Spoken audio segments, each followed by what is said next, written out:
Alright, so in this video we're going to take a look at question number 3 from the 2019 AP Calc free response exam.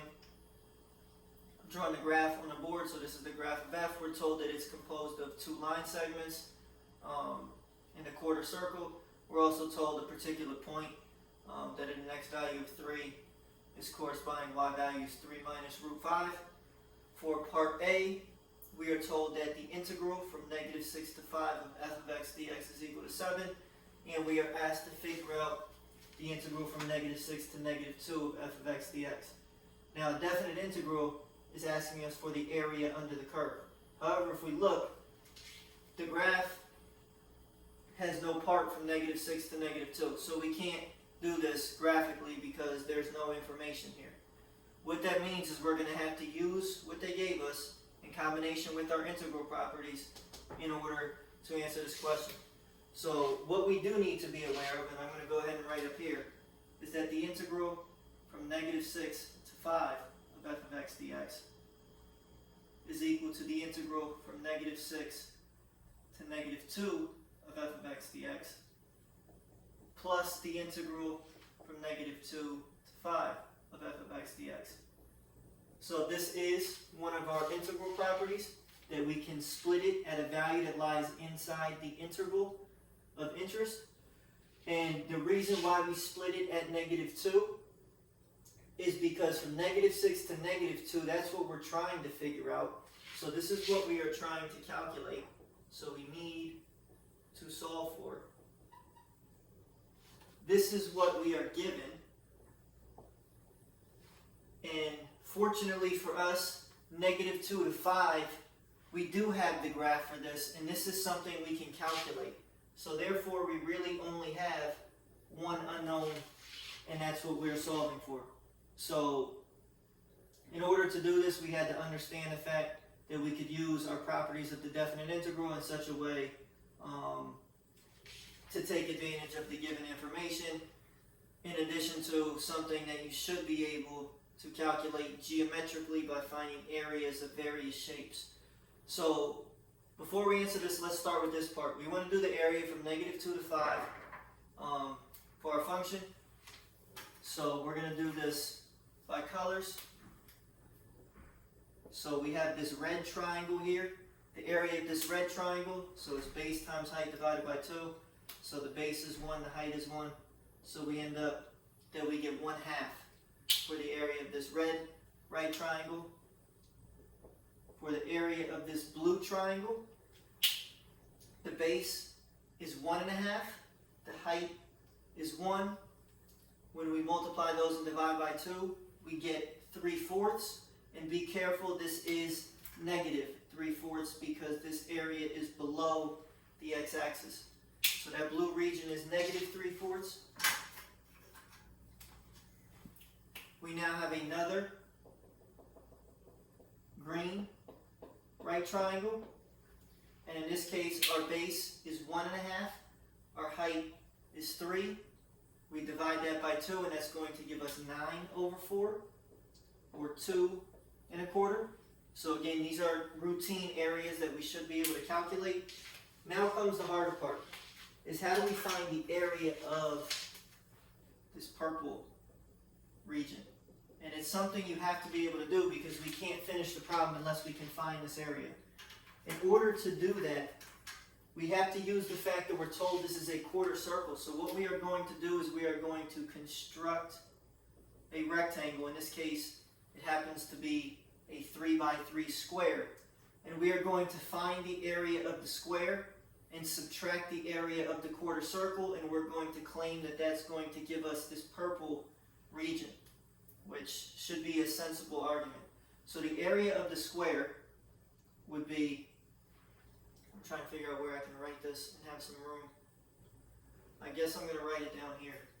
So the area of the square, the base is 3, the height is 3, so the area of the square is 9, minus the area of the quarter circle, and area of the circle is pi r squared, so we're dividing that by 4. The radius here is 3, so that becomes pi times 3 squared over 4. So this gives us 9 minus 9 pi over 4. So hopefully we understand that that's how we came up with the value for this purple region. Is like I said, we had to construct a square, subtract the area of the quarter circle, and then that was giving us this purple part. Again, we had to do some geometry, which for some of us may have been a little bit difficult to try to come up with this. So what we end up with for this is we get 9 minus 9 pi over 4. So now we're going to put all of this together. So we're going to come back to the question that we were given. We were solving for this, so we're going to subtract this to the other side. We know that this value is 7, so what that tells us is the integral from negative 6 to 2 of f of x dx is equal to what we get for this value, which we're told is 7, minus what we get for all of these areas under the curve. So 1/2 and 9/4 minus 3/4 is going to give us 2. If we combine it with the 9 minus 9 pi over 4, that's going to give us 11 minus 9 pi over 4.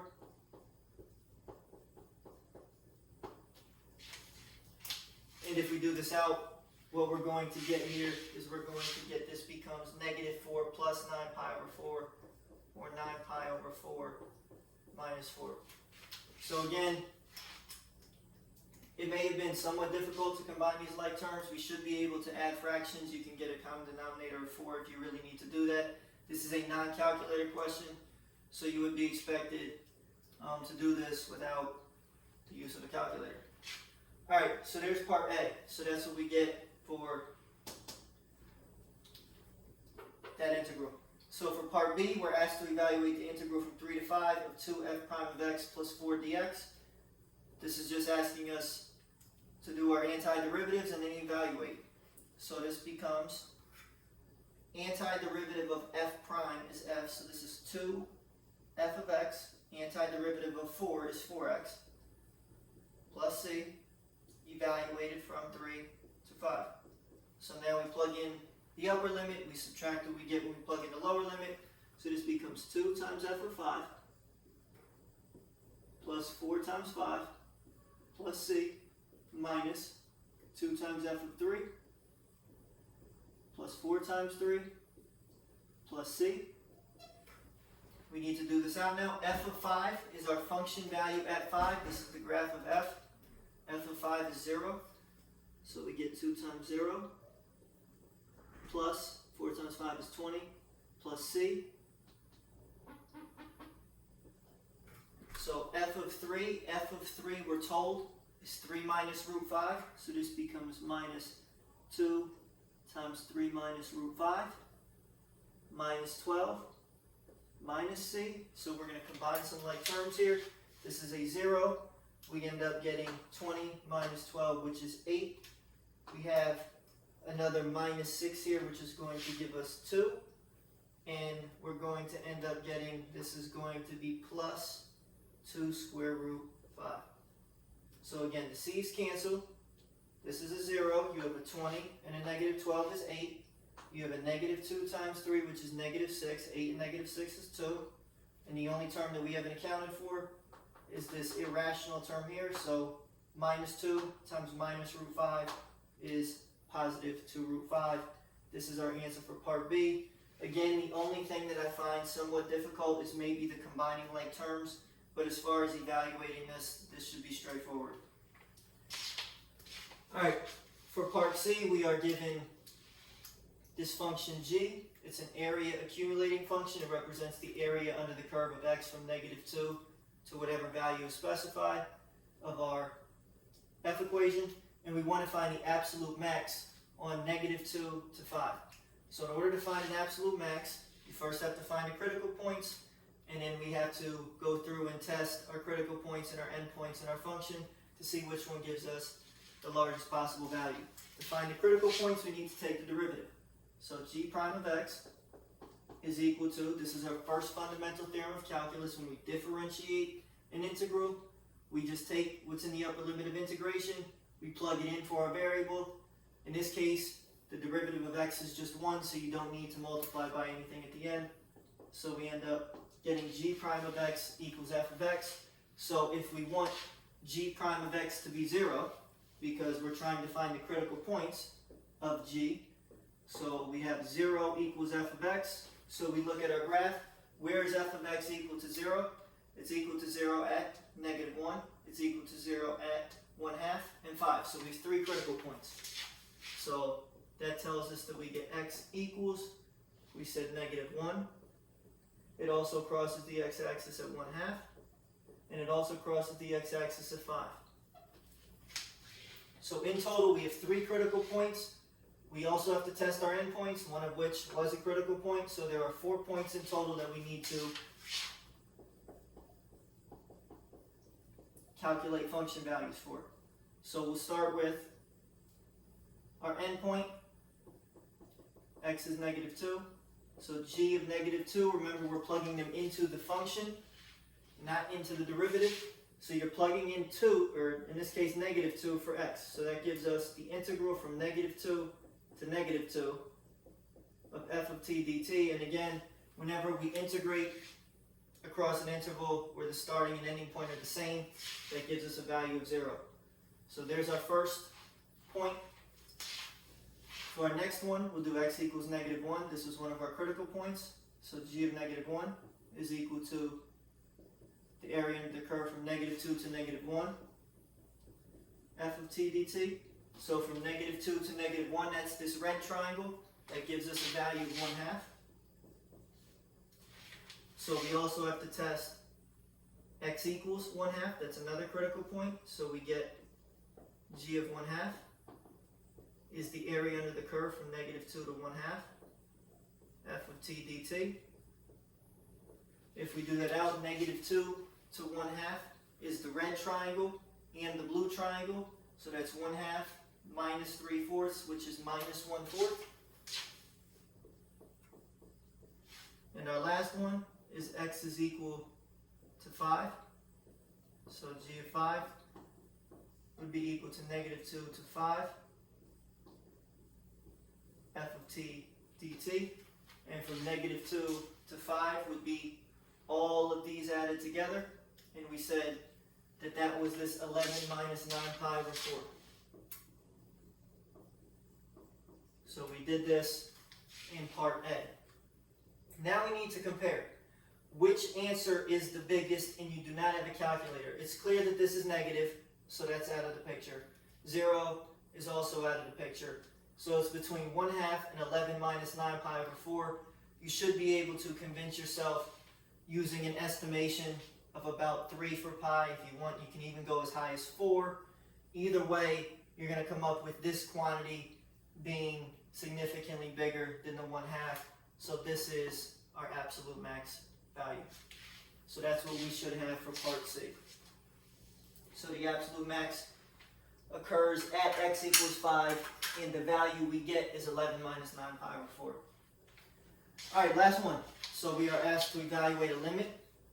When you evaluate a limit, you always look, can you plug in the actual number, and do you have any problems when you do so?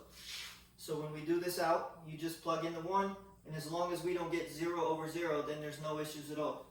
So let's check. So we get, this is 10 to the first minus 3 times f prime of 1 over f of 1 minus arctan means tan inverse. So this arctan is another notation for tan inverse of 1. So let's see what we get. 10 to the first is clearly 10. This 3f prime of 1 we'll deal with in a second. Let's go to the denominator. F of 1 we can read directly off the graph. F of 1 is our function value at 1, which is 1. Minus arctan of 1, that's asking you for what angle when we evaluate tangent do we get a value of 1. In other words, where our sine and cosine equal. Remember, when we're looking at our inverse trig functions, there are range restrictions. You must give a value between -pi over 2 and pi over 2. So the answer we get is 45 degrees or pi over 4.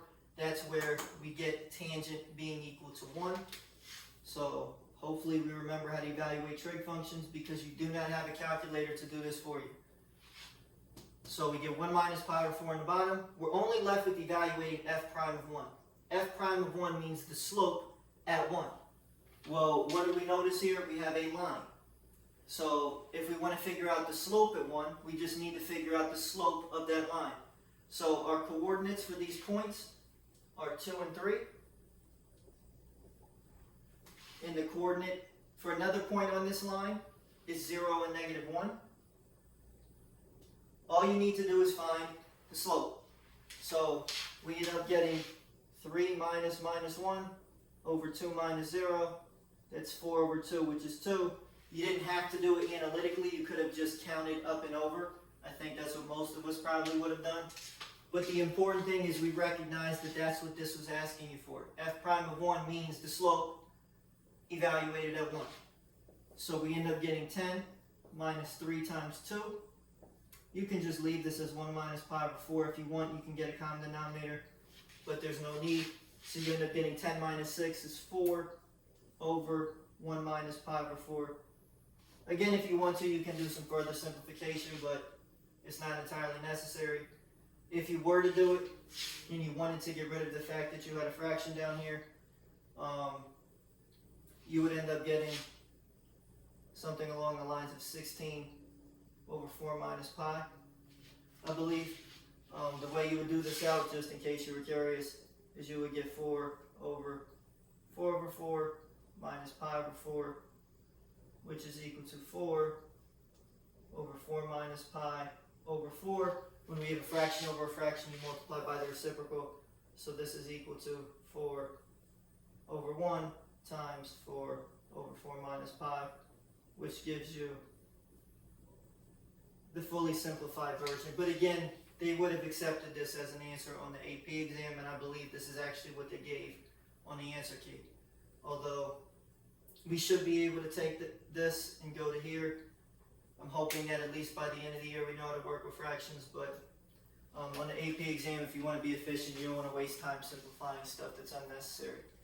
But anyways, hopefully this helped. This was a pretty long and involved question. But if you're stuck on anything, just send me an email and I'll get back to you.